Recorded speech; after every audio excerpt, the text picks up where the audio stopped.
ప్రేక్షకులకి ఆ లలితాంబిక అమ్మవారి యొక్క అనుగ్రహం పరిపూర్ణంగా కలగాలని మనస్ఫూర్తిగా కోరుకుంటూ మనం ఈరోజు చెప్పుకోబోయేటువంటిది విశ్వవసునామ సంవత్సరంలో అందరూ చాలా ఆనందంగా ఉండాలి అనేటువంటి ఉద్దేశంతో మనకి కావాల్సినటువంటివి ఏమిటి? మంచి చక్కటి ఆరోగ్యం. మొట్టమొదటిగా ఆరోగ్యం కావాలంటే ప్రతి లగ్నము లేదా లగ్నం తెలియని మన రాశి వాళ్ళు ఏం చేయాలి? దాని తర్వాత ధనం మూలం ఇదం జగత్ కాబట్టి ధనం అందరికీ సమృద్ధిగా ఉండాలంటే ఏం చేయాలి?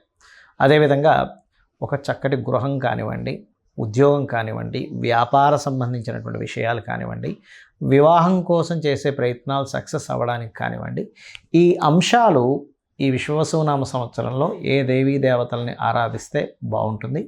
మరియు అదేవిధంగా ఎక్కడ ఇటువంటి విషయాల్లో రాంగ్ స్టెప్ పడకుండా ఏం చేయాలి అనేటువంటి అంశాలని చెప్తుంది నేనైనప్పటికీ కూడా చెప్పిస్తుంది సాక్షాత్ లలిత అమ్మవారిగా భావిస్తూ ఒక్కొక్క లగ్నం గురించి మరియు ఒక్కొక్క రాశి గురించి మనం తెలుసుకుందాం.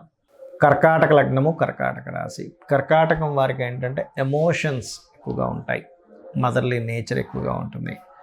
అలాగే కొంచెం ఎమోషన్గా స్పందించడము, మనం ఏదైనా చెప్పేటప్పుడు వాళ్ళు స్పందన తెలపే విషయాల్లో చాలా బాగుంటుంది వాళ్ళకి. అయితే ఏ సమయంలో ఎక్కడ ఏ ఆపద వచ్చినా వెంటనే వాళ్ళు సెక్యూర్ మోడ్లోకి వెళ్ళిపోతారు కూడా సర్వసాధారణంగా. అయితే మీకు ఈ విశ్వవసునామ సంవత్సరంలో రుణ రోగ శత్రు బాధలు తగ్గాలి అంటే మీరు ఎక్కువగా చేయవలసింది శుక్రగ్రహం దగ్గర దీపారాధన చేయండి. శుక్రగ్రహం దగ్గర దీపారాధన చేసినట్లయితే ఖచ్చితంగా రుణరోగ శత్రువుల నుంచి బయటపడతారు. దాంతోపాటు ఓం స్కందాయ నమః, మీకు లైఫ్ లాంగ్ రెమెడీ ఇది గుర్తుపెట్టుకోండి, స్కందాయ నమః. అలాగే మరి ధనప్రాప్తి కలగాలి, సూర్యభగవాను చూస్తూ లలితా సహస్రనామాలు లేదా సూర్యభగవాను చూస్తూ ఓం సంపత్కరీ సమారూఢ సింధుర వ్రజసేవితాయే నమః. అదేవిధంగా ఓం ధర్మాధ్యక్ష ధనాధ్యక్ష ధనధాన్య వివర్ధనే నమః. ఖచ్చితంగా మీకు ఫైనాన్షియల్ గ్రోత్ పెరుగుతుంది. కాకపోతే సూర్యగ్రహం దగ్గర దీపారాధన చేస్తూ సూర్య ఆరాధన మీకు ఇంకా మరింత అద్భుతమైన ఫలితాలు ఇస్తుంది ఫైనాన్షియల్ గ్రోత్కి. అదేవిధంగా మీరు మరి వివాహం సంబంధించిన విషయంలో, ఎందుకంటే మీకు సహజంగానే మీ సప్తమాధిపతి అష్టమంలో ఉన్నాడు ఇంతకాలం. ఎప్పుడైతే అష్టమంలో ఉన్నాడో కొంచెం వివాహం సంబంధించిన విషయాలు కొంచెం లేట్ అవ్వడం, కుదరకపోవడం జరుగుతూ వస్తుంది. ఇప్పుడు భాగ్యంలోకి వచ్చాడు కాబట్టి భాగ్యంలోకి వచ్చినప్పుడు ఏమవుతుందంటే సర్వసాధారణంగా కర్కాటకం వారికి పూర్వజన్మ కర్మ వివాహ సంబంధం దానికి కనెక్ట్ అయ్యింది. అంటే ఏంటి? అదేదో పూర్వజన్మలో ఒక రుణం ఉందేమో వాళ్ళందరూ వాళ్ళు వెతుక్కుంటూ వచ్చారేమో అన్నట్టు కూడా జరుగుతూ ఉంటాయి కొన్ని విషయాలు. అయితే మీరు ఎక్కువగా శని భగవానుడి దగ్గర ఎంత మీరు దీపారాధన చేస్తూ కాళీ లేదా కాలభైరవుడి యొక్క అష్టకం చదువుకున్నట్లయితే ఖచ్చితంగా మీకు వివాహ సంబంధించిన విషయాలు కుదురుతాయి. లేదా ఓం కామేశబద్ధ మాంగళ్య సూత్రశోభిత కందరాయ నమః చేయండి. శుక్రవారాలు కానీ గురువారాలు కానీ ఎక్కువగా ట్రై చేయండి. ఈ సంవత్సరం మీరు తొందరగా కుదరడం జరుగుతుంది. ఇక వృత్తి సంబంధించిన విషయంలో సహజంగానే మీకు ఈ సంవత్సరం మొదట్లో కొంత 12లో ఉండడం, మీ దశమాధిపతి రాశిలోకి వచ్చి ఉండడం జరుగుతుంది కాబట్టి కాస్త ఒత్తిడి ఉంటుంది ప్రారంభంలో, దాని తర్వాత ఎటువంటి ఒత్తిడి ఉండదు. అదే కాకుండా కాస్త అష్టమ శని ఎలాగో మీకు పోతుంది. భాగ్యంలో శని అనేటువంటిది ఏంటంటే కొంచెం వేరే వేరే ప్రాంతాలకు వెళ్ళి ఉద్యోగాలు చేయడాలు కూడా ఇస్తుంది.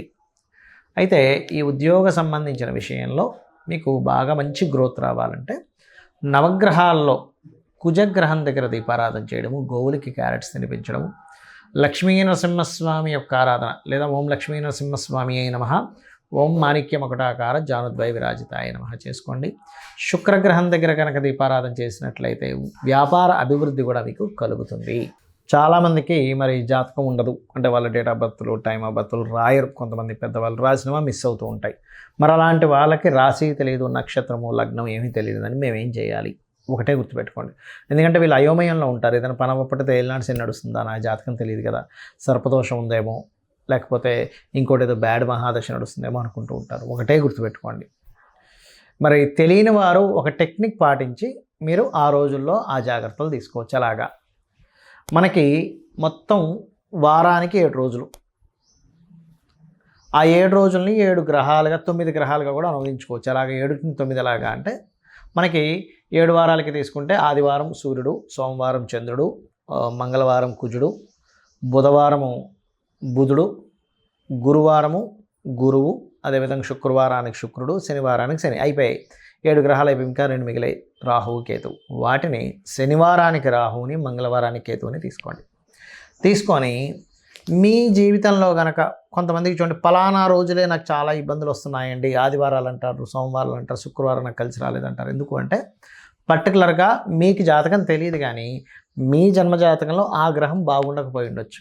అందుకని మీరు ఏం చేస్తారు, మీకు ఏ రోజులైతే ఇబ్బందులు వస్తున్నాయో ఆ రోజులు ప్రత్యేకంగా ముఖ్యమైనటువంటి అన్ని పనులు అనట్లేదు, నిత్యం చేసే జాబులు బిజినెస్ల గురించి మాట్లాడట్లేదు, ముఖ్యమైన ఇన్సిడెంట్ అంటే ఒక అగ్రిమెంట్ రాసుకుంటాం, లేకపోతే ఒక చూడండి కొన్నిసార్లు మనం ఎవరికైనా సరే ఏదైనా అప్పు ఇవ్వడం కానీ, అప్పు తీసుకోవడం కానీ, ఒక ఇల్లు కన్స్ట్రక్షన్ కానీ, పెళ్ళి కానీ, ఒక వ్యాపారం ప్రారంభించడం కానీ, ఒక ఉద్యోగంలో జాయిన్ అవ్వడం కానీ, మీరు చిన్నప్పటి నుంచి ఒక ఆలోచన ఉంటుంది, నాకు ఎందుకో సోమవారాలు పనికి రావట్లేదండి, లేకపోతే నాకు ఎందుకో శనివారం కలిసి రాలేదండి, నాకు ఎందుకో శుక్రవారం కలిసి రాలేదండి అంటూ ఉంటారు. ఎప్పుడు నాకు ఇలా నష్టం ఆ రోజే అయిందండి అని. అలాంటివి అవాయిడ్ చేయండి, చాలా సింపుల్. ఎందుకంటే మీకు ఆ ప్లానెట్ ఆ రిజల్ట్స్ ఇస్తున్నప్పుడు ఆ రోజుల్లో ప్రారంభించడం మీకు మంచిది కాదు, ఇది బాగా అర్థం చేసుకోండి.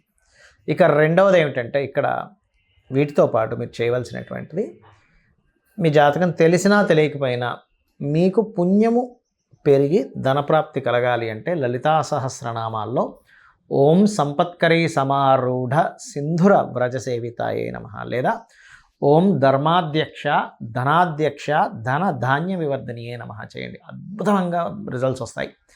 అలాగే మరి ఏమండి, నాకు చాలా అప్పులు ఉన్నాయండి, నా జాతకం తెలియదు, ఏ గ్రహానికి చేసుకోవాలో తెలియట్లేదు అంటే సింపుల్గా ఏమీ లేదు. బుధవారాలు బుధగ్రహానికి, కేతుగ్రహానికి, కుజగ్రహానికి దీపం పెట్టి చక్కగా మీరు రోజుకొక్క అరగంట సేపు కనీసం ఓం అపర్ణాయే నమః అని చేస్తూ ఉండండి. చేస్తూ ఉంటే మీ యొక్క లైఫ్లో నేనేమి చేస్తే ఈ అప్పు తీరుతుంది, నేను ఎట్లా ప్రోగ్రెస్ అయితే నాకు ధనాదాయం పెరిగి ఈ అప్పుని నేను తీర్చగలుగుతాను అనేటువంటి ఒక ప్లానింగ్ అనేటువంటిది మొట్టమొదటిగా అమ్మవారు మీకు ఇవ్వడం జరుగుతుంది. ఇక అదేవిధంగా మరి జాతకం లేదు కానీ వివాహ సంబంధాలు ఏమో కుదరట్లేదని బాధపడుతూ ఉంటారు. జాతకం ఉన్నా లేకపోయినా ఒకటే గుర్తుపెట్టుకోండి, వివాహం కుదరట్లేదంటే మీకు 3 పాయింట్లు. మీకు లేట్ మ్యారేజ్ యోగం ఉంటుంది, లేదా సమయం ఇంకా రాలేదు. ఇప్పుడు ఉదయం 6:30కి సూర్యోదయం, నేను రాత్రి 10 గంటల నుంచి 10 గంటలకు ఒకసారి, 12 గంటలకు ఒకసారి, 2 గంటలకు ఒకసారి, 3 గంటలకు ఒకసారి ప్రతిసారి తలుపులు తెరిచేసి ఈస్ట్ వైపు సూర్యుడు రాలేదని బాధపడడం వల్ల అర్థం లేదు.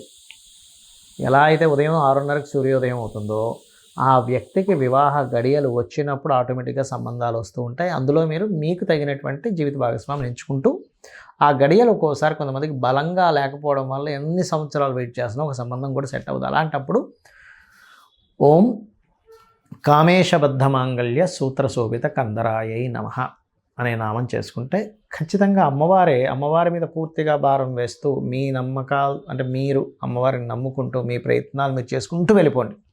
ఆటోమేటిక్గా అమ్మవారి మీకు సరైనటువంటి వరుణ్ణి చూపిస్తుంది. ఎందుకంటే మనకి దేవీ భాగవతంలో కూడా అనేక ఘట్టాల్లో అమ్మవారు స్వప్నంలోకి వచ్చి చెప్తుంది కాళిదాస్ గురించి, అతను నా భక్తుడు, నా అంశ నుంచే వస్తాడు అని.